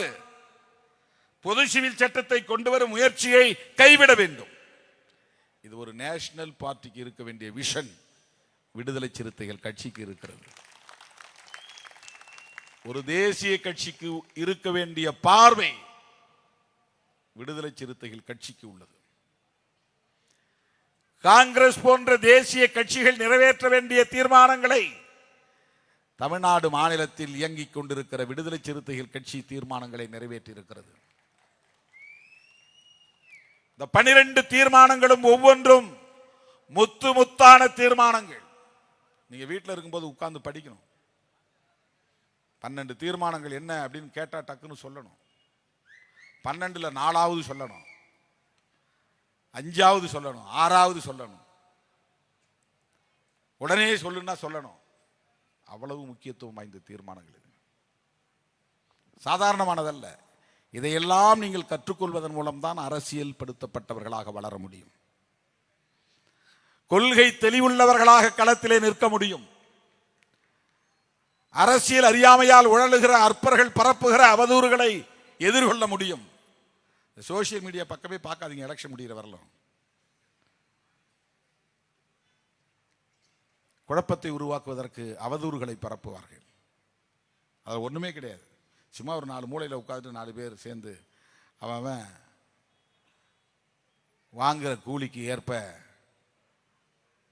வாய்ச்சவடால் அடித்துக் கொண்டிருப்பார்கள். சோசியல் மீடியாவில் வரக்கூடிய செய்திகள் எல்லாம் 100க்கு 100 உண்மையானவை என்று நாம் நம்பிவிடக்கூடாது. அதையெல்லாம் எப்ப எதிர்கொள்ள முடியும்னா இந்த தெளிவு இருந்தால் தான் எதிர்கொள்ள முடியும். இந்த 12 தீர்மானங்களை பற்றி உங்களுக்கு ஒரு புரிதல் இருக்க வேண்டும், தெளிவு இருக்க வேண்டும். இந்த மழை இல்லைன்னா ஒவ்வொரு தீர்மானத்தையும் நான் கிட்டத்தட்ட 10 நிமிஷங்கள் உங்களுக்கு விளக்கி சொல்லுவேன். கிட்டத்தட்ட 2 மணி நேரம் விளக்கி சொல்ல வேண்டிய தேவை இருக்கு. இந்த 12 தீர்மானங்களை. வக்ஃபு திருத்த சட்டத்தை திரும்ப பெற வேண்டும். வக்ஃபுன்னா என்ன, வக்ஃபு திருத்த சட்டம்னா என்னன்னு சொல்லணும். 10-15 நிமிஷத்துக்கு மேலாகும். இந்த தேசத்தை மதசார்பற்ற நாடாக பாதுகாக்க வேண்டும். இதுக்கு தனியே இந்த ஒரே ஒரு தீர்மானத்துக்கு ஒரு பொதுக்கூட்டம் நடத்தணும். இதுதான் ரொம்ப முக்கியமானது. ஏன்னா பிஜேபிக்கார இந்த தடவை சோலோ மெஜாரிட்டியில் தனிப்பெரும்பான்மை யாருடைய ஆதரவும் இல்லாத அளவுக்கு பெரிய மெஜாரிட்டியில் வந்திருந்தான்னா அடுத்த நாளே அவங்க என்ன பண்ணியிருப்பாங்கன்னா இந்த கான்ஸ்டிடியூஷன் செல்லாதுன்னு அறிவிச்சிருப்பாங்க. அவங்களுடைய முக்கியமான நோக்கமே அதுதான். இந்த கான்ஸ்டிடியூஷனில் இருக்கிற செக்யூலரிசத்தை நீக்கணும். ஹிந்து ரிலிஜன் தான் ஸ்டேட் ரிலிஜன் அறிவிக்கணும். இந்த தேசத்தின் பெயரை இந்தியா அல்லது பாரத்லாம் சொல்லக்கூடாது, ஹிந்து ராஷ்டிரா. இதுதான் அவன் அறிவிக்க விரும்புகிற பேர். Name change. நாம் ராமசாமிங்கிற பேரை தொல்காப்பியன்னு மாற்றணும். ராமசாமினாலே அதில் இந்து அடையாளம் வந்துடுது. ராமா, ராமர் அது வந்துடுது. தொல்காப்பியன் அதில் எந்த கடவுள் பேரும் கிடையாது. கடவுள் பேர் கிடையாது. நாம் அப்படி பேரை மாற்றுறோம். மதசார்பற்ற பெயர். அந்த பெயர்லேயே பாருங்க மதசார்பின்மை இருக்கு. திருமாவளவன் அப்படிங்கிறதுல மதம் கிடையாது, தமிழ் தான் இருக்கு. திரு என்றால் மதிப்புக்குரிய, மா என்றால் மிகப்பெரிய, வளவன் என்றால் வளமானவன், வளம் நிறைந்த நாட்டுக்குரியவன். சோழ நாட்டில் வளவன் பேர் வைப்பாங்க, பாண்டிய நாட்டில் செழியன்னு பேர் வைப்பாங்க. ரெண்டும் ஒரே பொருள் தான். செழிப்பானவன் தான் வளமானவன் பேர், வளமானவன் தான் செழிப்பானவன். செழிப்பானவனுக்கு செழியன், வளமானவனுக்கு வளவன். இதில் கடவுள் பேர் எங்கே இருக்கா? சில பேர் திருமால் வளவம், அதுதான் கடவுள் பேர். திருமால்னா கடவுளாயிடுறாரு, அது மதம் சார்ந்த பெயர். திருமா வளவன் அப்படின்னா அது தமிழ் பெயர். அதில் பெயரிலும் கூட நாம் மதச்சார்பின்மையை கடைபிடிக்கிறோம். இது 2002 நாம் வச்ச பேர். அந்த காலத்திலிருந்து இந்த காலம் வரையிலும் நாம் ஏற்றுக்கொண்ட பாலிசி, பிரின்சிபல், எவ்வளவு கன்சிஸ்டண்டாக இருக்கிறோம், உறுதியாக இருக்கிறோம். எந்த ஊசலாட்டமும் கிடையாது, எந்த ஊசலாட்டமும் கிடையாது. அவன் மதம் அவனுக்கு, அவன் நம்பிக்கை அவனுக்கு. அப்புறம் ஏன் நீ கோயிலுக்கு போற, கும்பாபிஷேகத்தில் கலந்துக்கிறேன்னா என் சொந்த பந்தம் கோயிலை கட்டுறான் வான்னு கூப்பிடுறான். எனக்கு அவன் உணர்வு தான் முக்கியம், கடவுள் எனக்கு முக்கியம் இல்லை. தண்ணி ஊத்துங்கிறான், ஊத்துறேன், அவன் நம்புறான். அது ஊத்துனா அண்ணன் 100 ஆண்டு வாழ்வான்னு அவன் நம்புறான். அவன் நம்பிக்கையை நாம ஏன் கெடுக்கணும்? எங்க அம்மா வீட்டுக்கு வந்தா எனக்கு திருநீர் பூசுறாங்க. எங்க அம்மா நம்பிக்கை, அம்மா இதெல்லாம் வேண்டாமான்னு நான் சொன்னா அது போய் அவங்க ஏத்துக்கு போறது கிடையாது. அவங்க எனக்கு திருநீர் விட்டா தம்பி ஹெல்த்தியா இருப்பான், நல்லா இருப்பான், ஆரோக்கியமா இருப்பான் அப்படின்னு அவங்க நினைக்கிறாங்க. கடவுள் துணை இருப்பாரு அப்படின்னு நினைக்கிறாங்க. அந்த நம்பிக்கை அப்படியே இருந்துட்டு போகட்டும், அவ்வளவுதான். அப்படித்தான் நாம் முஸ்லிம்களுடைய உணர்வுகளை மதிக்கிறோம், இந்துக்களின் உணர்வுகளை மதிக்கிறோம், கிறிஸ்தவருடைய உணர்வுகளை மதிக்கிறோம், ஒவ்வொருவருடைய உணர்வுகளையும் நம்பிக்கையும் மதிக்கிறோம். அந்த மதிப்பதே மதச்சார்பின்மை தான். அது நாம் மதிக்கிறோம், அவ்வளவுதான். அரசாங்கம் மதம் சார்ந்து இருக்கக்கூடாது என்பதுதான் அரசமைப்பு சட்டத்தினுடைய அடிப்படை கோட்பாடு. அதுதான் புரட்சியாளர் அம்பேத்கர் முன்மொழிந்த உயரிய கோட்பாடு. அதுதான் இந்திய அரசியலின் மிக முக்கியமான முடிச்சு, நாட்டு. அந்த எந்த முடிச்சு அவிழ்த்தா எல்லாம் கலகலன்னு கலைஞ்சு ஓடுமோ அந்த முடிச்சு தான் உயிர் மூச்சு முடிச்சு. அது எதுனா செக்யூலரிசம் தான். மதசார்பின்மையை ஆதரிக்கிறவர்கள் ஒருபுறம், மதச்சார்பின்மையை எதிர்ப்பவர்கள் ஒருபுறம். மதச்சார்பின்மையை எதிர்ப்பவர்கள் பிஜேபி, RSS, அதிமுக உள்ளிட்ட கட்சிகள். அந்த மதச்சார்பின்மையை ஆதரிப்பவர்கள் விடுதலை சிறுத்தைகள், திராவிட முன்னேற்ற கழகம், காங்கிரஸ் பேர் இயக்கம் உள்ளிட்ட கட்சிகள். இப்ப நாம இந்திய அரசியலை, தமிழ்நாட்டு அரசியலை இந்த புள்ளியிலிருந்து முன்னெடுத்து செல்ல வேண்டும், அதை கூர்மைப்படுத்த வேண்டும். எந்த பிரச்சனையை பேசினாலும் இதை கொண்டு வந்து பேச வேண்டும். இதுதான் முக்கியம். அரசமைப்பு சட்டத்தில் சொல்லப்பட்டிருக்கிற செக்யூலரிசம், அதை எப்படி பாதுகாக்க போறீங்க? மற்றதெல்லாம் இருக்கட்டும். உள்ளூர்ல அடிப்படை வசதி இல்லாம இருக்கலாம், குடிநீர் இல்லாம இருக்கலாம், பனைப்பட்டா இல்லாம இருக்கலாம். இதெல்லாம் கோரிக்கைகள், டிமாண்ட்ஸ். அது எப்ப வேணாலும் போராட்டம் நடத்தி பெற்றுக் கொள்ளலாம், மீட்டுக் கொள்ளலாம். ஆனால் ஒரு தேசத்தின் உயிர் மூச்சையே நசுக்க பார்க்கிறார்கள், தலையெழுத்தையே மாற்ற பார்க்கிறார்கள். தலையெழுத்துனா இந்த கபாலத்தில் எழுதுற எழுத்து இல்ல, தலையாய எழுத்து. தலையாய எழுத்து எதுன்னா constitution of India, primary law, primary டாக்டரின். அதுதான் தலையாய எழுத்து, தலையெழுத்து. அதையே அவன் சிதைக்க பார்க்கிறான், நீர்த்து போக செய்கிறான்.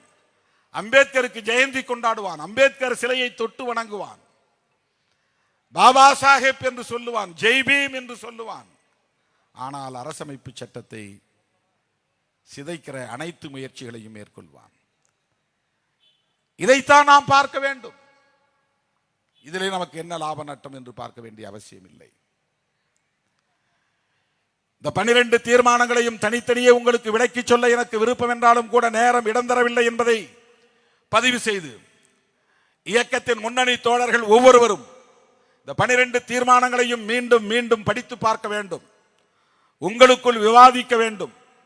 அதில் உள்ள சந்தேகங்கள் இருந்தால் முன்னணி தோழர்களை கேட்டு தெளிவு பெற வேண்டும். எந்த இடத்தில் எந்த விவாதம் நடந்தாலும் அந்த இடத்தில் நீங்கள் ஓங்கி அறைந்து சொல்லக்கூடிய அளவுக்கு வலிமை பெற்றவர்களாக நீங்கள் வளர வேண்டும். பிஜேபியை நாங்கள் எதிர்ப்பதற்கு காரணம் பிஜேபி என்கிற தனிப்பட்ட அரசியல் கட்சியின் மீது உள்ள காழ்ப்பு அல்ல, அந்த கட்சி முன்னெடுக்கிற அரசியல் கோட்பாடு தான் காரணம். அது அரசமைப்பு சட்டத்திற்கு எதிரானதாக இருக்கிறது, அதனால் எதிர்க்கிறோம். பிஜேபியில் உள்ள தலைவர்களோடு எங்களுக்கு நட்பு இருக்கிறது, அது தனி, அந்த உறவு தனி, அது தனிநபர் அணுகுமுறை, அது வேறு. ஆனால் அந்த கட்சியை நாங்கள் கொள்கை அடிப்படையில் எதிர்கொள்வது என்பது வேறு. இதில் நமக்கு ஒரு தெளிவு வேணும். அண்ணன் பிஜேபி எதிர்க்கிறாரு, அப்புறம் பொன்னார் வந்தாருன்னா கை கொடுக்குறாரு அப்படின்னு எவனாவது குழப்புவான். உடனே உங்களுக்கு ஆமா ஆமா அண்ணன் பிஜேபி எதிர்க்கிறாரு, அங்கே அவனோட சிரிச்சு பேசிட்டு இருக்கிறாரு. இந்த ஒரு சில்லுண்டிகள் கொஞ்சம் பேர் இருக்கிறாங்கல்ல, ராஜபக்சேவிட்ட போய் கை குலுக்குனாரு அரை வேக்காடுகள். அதுக்கெல்லாம் அடிப்படை அரசியல் அறிவு இருந்தால் தான் புரிஞ்சுக்க முடியும். விடுதலை புலிகளும் சிங்களவர்களுமே கை குலுக்கி கொண்டார்கள் ஆயுதம் தாங்கிய யுத்தம் நடத்தும் போது. IPKF விரட்டும் போது பிரேமதாசாவும் விடுதலை புலிகளுமே சேர்ந்து கைகோர்த்து கொண்டு IPKF விரட்டினாங்க. இதையெல்லாம் புரிந்து கொள்வதற்கே கொஞ்சம் அரசியல் ஞானம் தேவை. நாங்கள் போய் ராஜபக்சேட்ட போய் ஒன்றும் நட்பு பாராட்டல, அண்ணன் தம்பின்னு. ஈழத்தமிழுடைய பிரச்சனைகளை பேச போனோம். போன இடத்துல அவை நாகரிகம் கருதுனான் தான், அவ்வளவுதான். 2 இடத்துல கை கொடுக்குனாங்க.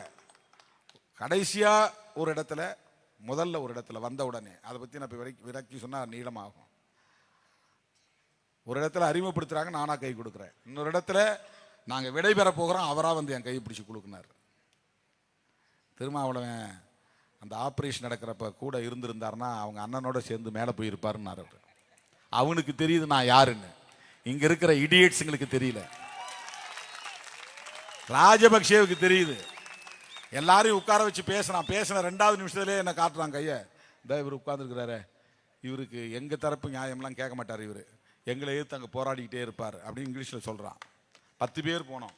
10 பேரில் என்னை பார்த்து ராஜபக்சே கையை நீட்டி சொல்கிறாரு, இவர் வந்து அவங்க தரப்பு ஆளுங்க சொல்கிறத மட்டும் கேட்டு அதை நம்பி போராட்டம் நடத்துகிறாரு, எங்கள் தரப்பு நியாயத்தை இவர் கேட்கல அப்படின்னு என்னை கமெண்ட் பண்ணுறாரு. எல்லாம் முடிஞ்சு வெளியே போகிற நேரத்தில் ஒன்றா சேர்ந்து ஒரு ஃபோட்டோ எடுக்கணும்னு ஒரு ஃபோட்டோகிராஃபர் வந்து சொல்கிறான். நான் தான் முன்னாடி வெளியே விறுவிறுன்னு எழுதிச்சு வரேன், என்னை தான் வந்து மறிக்கிறான். என்கிட்ட தான் சொல்கிறான், பிரசிடெண்ட்டோட சேர்ந்து ஒரு ஃபோட்டோ எடுக்கணும் சார்னு இங்கிலீஷில் வந்து சொல்கிறான்.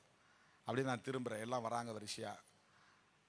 ராஜபக்சேவை நடுவில் வச்சு அப்படியே வரிசையாக நின்று கை கோக்குறோம், ஃபோட்டோ எடுக்கிறோம். ஃபோட்டோ எடுத்து முடிச்சோடனே அவர் டக்குன்னு என் கையை பிடிச்சி டிஆர் பாலுக்கிட்ட சொல்கிறாரு, தெரியுமா இவரை பிரபாகரனுக்கு ரொம்ப வேண்டியவர். ஆப்ரேஷன் நடந்தபோது இவர் அங்கே அவன் என்ன சொல்கிறான்னா, இவர் அடிக்கடி வருவார், அவரோட இருப்பார்னு புரிஞ்சுக்கிட்டு சொல்கிறான். அந்த நேரம் இவர் இருந்திருந்தாருன்னா இவரு மேலே போயிருப்பார்னு கிண்டல் அடிக்கிறான். அது அந்த இடத்துல அவன் ஃபன்னியாக சொன்னாலும் கூட பிரபாகரனுக்கு மிகவும் நெருக்கமானவன் திருமாவளவன் என்பதை புரிந்து வைத்திருக்கிறான் ராஜபக்சே. பிரபாகரனால் அடையாளம் காணப்பட்டவன் திருமாவளவன் என்பது உலகமெங்கும் வாழுகிற தமிழர்களுக்கு தெரியும். இங்க இருக்கிறவன் சாதியா பார்த்தான் திருமாவளவனை, அண்ணன் பிரபாகரன் வந்து தலைவனாக பார்த்தார், தமிழனாக பார்த்தார். தமிழ்நாட்டில் இருக்கிறவெல்லாம் இன்னமும் நம்மளை வந்து இன்னும் சாதிக்காரன் தான் பார்க்குறானே தவிர அவருக்கு என்ன தெரியும், என்ன பேசுகிறாரு, என்ன பார்வை அவருக்கு இருக்குது, என்ன வலிமை இருக்குது, என்ன ஆளுமை இருக்குது, அதெல்லாம் யாரும் பார்க்கறது கிடையாது. அவர்கிட்ட கை குலுக்கினதை வந்து இங்கே இன்னமும் சில சில்லுண்டிகள் வந்து சோஷியல் மீடியாவில் விமர்சனம் பண்ணிட்டு உட்காந்துருக்கிறான். இவர் போனார், கையை குலுக்குனாரு, அதை இதை வாங்கிட்டு வந்தாருன்னு. அந்த மாதிரி பொன்னார் பார்க்குறேன், பொன்னாரை பார்த்து கை கொடுக்குறேன்னா பிஜேபி கருத்தோட ஒத்து போயிட்டேன்னு அர்த்தம் கிடையாது. அவர் ஒரு நான் ஒரு தனிநபர். அவர் என்னை விட வயதில் மூத்தவர், நான் அவருக்கு இளையவன். 2 தனிநபர்களுக்கு இடையிலான உறவு அன்பார்ந்த உறவாக இருக்க வேண்டும், அவ்வளவுதான். மதிப்புக்குரியதாக இருக்க வேண்டும். அதில் வந்து முரண்பாடு இருக்கக்கூடாது. அதில் இம்மெச்சூர்டா, அதாவது முதிர்ச்சி இல்லாமல் நடந்துக்கூடாது. அது வேற, இது வேற. ஒரு முதியவரை பார்த்தா, வயதில் மூத்தவரை பார்த்தா எழுந்து மரியாதை கொடுக்கணும், அவங்களுக்கு வணக்கம் சொல்லணும், அவங்களை கையை பிடிச்சி கொடுக்கணும் அப்படிங்கிறது அது ஒரு டிசிப்ளின், அது ஒரு ஒழுங்கு, அது ஒரு ஒழுங்கு. அதுக்காக அவங்க கருத்தோட நம்ம ஒத்து போவோமா? போகாது. உங்க கருத்து உங்களுக்கு, எங்க கருத்து எங்களுக்கு, அவ்வளவுதான். நீங்க பிஜேபி கொள்கையை உயர்வா கருதுறீங்க, நாங்க பிஜேபி கொள்கையை ஏத்துக்க முடியாதுங்கிறோம். ஏன்னா நீங்க சாதி ஒழிப்பை பத்தி பேசுறதுல நாங்க சாதி ஒழிப்பை பத்தி பேசுறோம். நீங்க சமத்துவத்தை பத்தி பேசுறதுல நாங்க சமத்துவத்தை பத்தி பேசுறோம். உங்களுக்கு சமூக நீதி முக்கியமானது இல்லை, எங்களுக்கு சமூக நீதி தான் முக்கியமானது. அதுதான் எங்களுக்கு ஒரே அடிப்படை கோட்பாடு. பிஜேபி சமூக நீதிக்கு பெரிய முக்கியத்துவம் தர மாட்டாங்க. இந்து ஒற்றுமை தான் பெருசா பேசுவாங்க, அவங்களுக்கு அது முக்கியமானது. எங்களுக்கு மக்கள் ஒற்றுமை தான் முக்கியமானது. தேசிய அளவில் ஜனநாயக சக்திகளின் ஒற்றுமை தான் முக்கியமானது. ஜனநாயக சக்திகளின் ஒற்றுமை. தமிழன்கிறதுக்காக சாதி வெறியனை தூக்கி பிடிச்சு கொண்டாட முடியாது. சாதி பெருமையை குடிப்பெருமைன்னு மாத்திக்கிறாங்க. இப்போ சாதி பெருமையை குடிப்பெருமைன்னு மாத்திக்கிட்டா சாதி ஒழிஞ்சு போச்சான். இப்ப புதுசா சில பேர் கிளம்பி இருக்கிறாங்க. அவர்கள்லாம் நம்மளை இன்னைக்கு விமர்சனம் பண்ணி கொண்டிருக்கிறார்கள். பெரியாரையே விமர்சனத்துக்கு உட்படுத்துகிறார்கள். பெரியாரையே என்று சொல்லுவதற்கு என்ன காரணம்னா, அவர் ஒரு உயர்குடியிலே, அதாவது பொருளாதாரத்தால் உயர்ந்த குடியிலே பிறந்தவர். பெரிய தனவந்தர். அவர் ஒடுக்கப்பட்ட சாதியை சார்ந்தவர் இல்லை. சாதியால் அவருக்கு எந்த இழிவும் இல்லை, எந்த வன்கொடுமையும் நிகழவில்லை. அவருடைய குடிசை கொளுத்தப்படவில்லை. ஏன்னா அவர் வீடு குடிசை கிடையாது. அவர் வீடு கொளுத்தப்படவில்லை. அவருடைய தெரு சூறையாடப்படவில்லை. அவர் எங்கும் கட்டி வைத்து அடிக்கப்படவில்லை, துன்புறுத்தப்படவில்லை. சாதியால் எந்த விதமான அவமானத்தையும் அவர் பெரிதாக சந்திக்கவில்லை. ஆனால் அவர் சாதி ஒழிப்புக்காக தம் வாழ்வை முழுமையாக ஒப்படைத்துக் கொண்டார். அம்பேத்கர் அவ்வளோ படித்தவர், இவர் ஒன்றுமே படிக்காதவர், எப்படி ஒப்புடுறீங்கிறாங்க. பாருங்க எவ்வளோ பெரிய சிந்தனையாளர்கள் பாருங்க. அப்படி பார்த்தா இயேசு பெருமானே ஒன்றும் படிக்காதவர், முகமது நபிகள் எதுவுமே படிக்காதவர், அவருக்கு எழுத படிக்கவே தெரியாது. படிப்பை வச்சு நீங்கள் ஒரு அளவுகோல் வச்சிட முடியுமா? பெருந்தலைவர் காமராஜர் 3ஆம் கிளாஸா 5ஆம் கிளாஸா தெரியாது. அவர் தேசிய தலைவராக உயர்ந்தார்.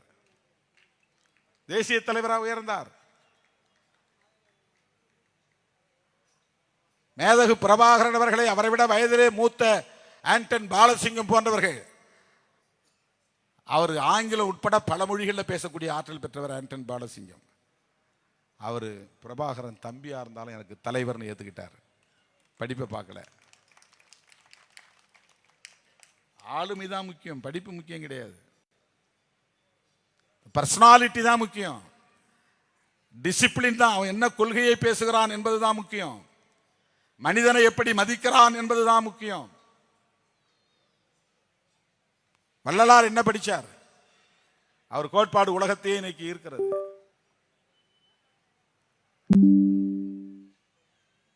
பெரியாரையும் அம்பேத்கரையும் இன்றைக்கு அப்படியெல்லாம் ஒப்பீடு செய்து அம்பேத்கர் வேண்டாம் என்று சொல்லுகிற அரசியல் இந்த மண்ணிலே நடக்கிறது. ஆபத்தான அரசியல், நினைவிலே வைத்துக் கொள்ளுங்கள். ரெட்டமலை சீனிவாசனே என்னுடைய தலைவர் அம்பேத்கர் என்று ஏற்றுக்கொண்டவர். 1891ஆம் ஆண்டு தமிழ்நாட்டிலே பறையர் மகாஜன சபை என்கிற இயக்கத்தை உருவாக்கியவர் ரெட்டமலை சீனிவாசன். பறையர் என்று அன்றைக்கு அவர் சொன்ன வார்த்தை என்பது தமிழ்நாட்டிலே இருக்கிற பறையர் என்கிற ஒற்றை சாதியை குறிக்கிற சொல் அல்ல, இந்தியா முழுவதும் இருக்கிற அன்டச்சபிள்ஸ் அனைவரையும் குறிக்கிற சொல். யாரெல்லாம் தீண்டப்படாதவரோ அவ்வளவு பேருக்கும் பறையன் தான் பேர். உனக்கு உள்ளூர்ல என்ன வேணாலும் சாதி பேர் இருக்கலாம், வேற வேற சாதி நீ கூப்பிடலாம். ஆனால் உலக அளவில் இன்டர்நேஷனல் டேர்ம் என்னன்னா பறையா அப்படின்னா அன்டச்சபிள் அப்படின்னு அர்த்தம். மகரா இருந்தாலும் அவனுக்கு பேர் பறையன் தான். அம்பேத்கர் மகருங்கிற சாதியில் பிறந்தவர்.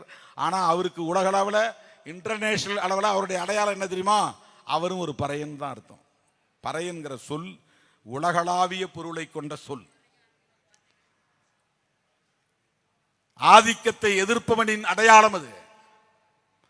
ஒடுக்குமுறைகளை எதிர்ப்பவனின் அடையாளம் அது. அதனால்தான் இங்கிலாந்து பிரதமர் ஜான் மேஜர் சொன்னான், ஈராக் அதிபர் சதாம் ஹுசேனை ஒரு சர்வதேச பறையனை போல் கட்டி வைத்து உதைப்போம்னா.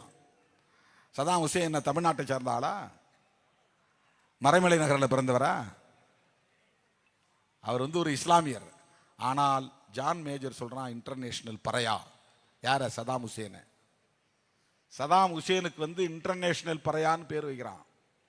பறையான்னா என்னன்னா வலதுசாரிகளை தீவிரமாக எதிர்ப்பவன் அர்த்தம். ஆதிக்கம் செலுத்துகிறவர்களை கடுமையாக எதிர்ப்பவன் அர்த்தம். அமெரிக்க ஏகாதிபத்தியத்தை எதிர்த்து நின்றான் சதாம் ஹுசேன். அதனால அவன் பறையன்ட்டான். எவன்லாம் எதிர்க்கிறானோ அவன்லாம் பறையன்னு அர்த்தம். அவன் பெரிய சக்தியா இருப்பான், இவன் ஒரு ஆளா இருப்பான், எதிர்த்து நிற்பான் மூர்க்கமா. அவன் ஒரு ஆளா இருந்து எதுக்குறான்னா அவன் பறையன்னு அர்த்தம். அதுல வரக்கூடிய விளைவுகளை பத்தி அவன் கவலைப்பட மாட்டான். அதுல என்ன நஷ்டம் ஏற்படுது கவலைப்பட மாட்டான். நெஞ்சு நிமிர்த்தி கேட்பான். அது பொது சொல்லது. ரெட்டமலை சீனிவாசன் 1891ஆம் ஆண்டு பறையர் மகாஜன சபையை உருவாக்கிய போது அம்பேத்கர் பிறக்கிறார். அவர் சிசுவா இந்த மண்ணில் பிறக்கிற போது ரெட்டமலை சீனிவாசன் தலைவராக இருக்கிறார் தமிழ்நாட்டில். அவர் பிற்காலத்தில் அம்பேத்கரின் தலைவர் என்று ஏற்றுக்கொள்கிறார். பர்சனாலிட்டி தான் காரணம் அதுக்கு. என்னை விடவும் பெரிய இன்டலெக்சுவல் யாரு? அம்பேத்கர். என்னை விடவும் மிகப்பெரிய போராளி யார்? அம்பேத்கர். எனவே நான் அவரை தலைவராக ஏற்றுக்கொள்கிறேன். ரெட்டமலை சீனிவாசன் ஏற்றுக்கொள்கிறார். இன்னைக்கு இருக்கிற சில சக்திகள் உங்களுக்கு ரெட்டமலை சீனிவாசன் போதும், அம்பேத்கர் வேண்டாம் பரப்புகிறார்கள். ரெட்டமலை சீனிவாசனை போற்றுவோம். விடுதலை சிறுத்தைகள் சொல்லித்தான் அச்சிரபாகத்திலே மணிமண்டபம், விடுதலை சிறுத்தைகள் முயற்சியில் தான் கோழியாளத்திலே மணிமண்டபம், விடுதலை சிறுத்தைகளுடைய முயற்சியில் தான் சென்னையிலும் மணிமண்டபம். ரெட்டமலை சீனிவாசன் அவர்களுக்கு 2 இடத்துல அரசு மணிமண்டபம் இருக்கு. விடுதலை சிறுத்தைகளின் எழுச்சியால் உருவான விளைவது. பண்டிதருக்கு மணிமண்டபம் விடுதலை சிறுத்தைகளின் எழுச்சியால் உருவானது. இளைய பெருமாளுக்கு மண்டபம் விடுதலை சிறுத்தைகளின் எழுச்சியால் உருவானது. இமானுவேல் சேகரனாருக்கு மணிமண்டபம் விடுதலை சிறுத்தைகளின் எழுச்சியால் உருவானது. அரசியல் சக்தியா நாம் எழுச்சி பெற ஒரு 30 வருஷம் முன்னாடி இப்படி பெயரெல்லாம் கேள்விப்பட்டிருக்கீங்களா? நீங்க யாராவது பேசுவாங்களா மேடையில்? சட்டமன்றத்தில் பேசி கேள்விப்பட்டிருக்கிறீர்களா? இன்றைக்கு பேசுகிறார்கள் என்றால் அதற்கு காரணம் சிறுத்தைகளின் எழுச்சி. இப்படித்தான் நாம் சாதிக்க வேண்டும். இதுதான் வளர்ச்சி. இங்க போனா அல்லலாமா, அங்க போனா வாரலாமா என்பது அல்ல வளர்ச்சி. அப்படி ஓட வேண்டிய தேவையும் இல்லை. புத்திசாலித்தனமாக முடிவெடுக்காவிட்டால், தோற்று போனால் என்னாவது? தேர்தலில் தோற்பது தோல்வியே அல்ல. அது ஒரு தோல்வியே கிடையாது. போராட முடியாவிட்டால் தோல்வி. உரிமைக்கு குரல் கொடுக்க முடியாவிட்டால் அது தோல்வி. புரட்சியாளர் அம்பேத்கரின் கொள்கைகளை உயர்த்தி பிடிக்காவிட்டால் அது தோல்வி. அரசமைப்பு சட்டத்தை பாதுகாப்பதற்கு ஒருங்கிணைய முடியாவிட்டால் அது தோல்வி. மதச்சார்பின்மையை காப்போம் என்று பேச முடியாவிட்டால் அது தோல்வி. எம்எல்ஏ எலெக்ஷனில் தோக்கிறது தோல்வியே கிடையாது. அடுத்து ஒரு எலெக்ஷன் வரப்போது அதில் நிற்போம். ஜெயிக்கிறோம், போறோம், அது பிரச்சனை இல்லை. தோக்கிறோம், அது பிரச்சனை கிடையாது. எனவே என் உயிரின் உயிரான விடுதலை சிறுத்தைகளே, திருச்சிராப்பள்ளியிலே நடைபெற்ற மதச்சார்பின்மை காப்போம் பேரணி என்பது வரலாற்று முக்கியத்துவம் வாய்ந்த பேரணி. அதை விட அந்த பேரணியிலே நிறைவேற்றப்பட்ட தீர்மானங்கள் வரலாற்று முக்கியத்துவம் வாய்ந்தவை. அந்த தீர்மானங்களை இன்னும் வெகு மக்களிடத்திலே கொண்டு போய் சேர்க்க வேண்டும். துண்டறிக்கைகளாக அச்சிட்டு பொதுமக்களிடம் கொடுத்துவிட்டு நீங்கள் சும்மா இருந்து விடக்கூடாது. அதை விநியோகிக்கக்கூடிய நீங்கள் ஒவ்வொருவரும் 12 தீர்மானங்களையும் திரும்ப திரும்ப படிக்க வேண்டும், விவாதிக்க வேண்டும், கொள்கை தெளிவு பெற வேண்டும் என்பதை சொல்லி வாய்ப்புக்கு நன்றி கூறி முடிக்கிறேன். நன்றி, வணக்கம். உத்திரமேரூரிலிருந்து வழக்கறிஞர் ஞானசேகர் அவர்கள் புரட்சி பாரதம் கட்சியிலிருந்து விலகி தன்னை விடுதலை சிறுத்தையாய் இணைத்துக் கொள்கிறார். அதேமாரி அறிவழகன் அவர்கள், உத்திரமேரூர் அறிவழகன் அவர்கள் 2க்கும் மேற்பட்டோரை அழைத்து வந்திருக்கிறார். தலைவரிடத்திலே தனி தேதி பெற்று திடலிலே இணைப்பு விழா நடத்தப்படும். திருப்போரூர் கீழூரில் இருந்து தாவேக்காலிருந்து விலகி தங்களை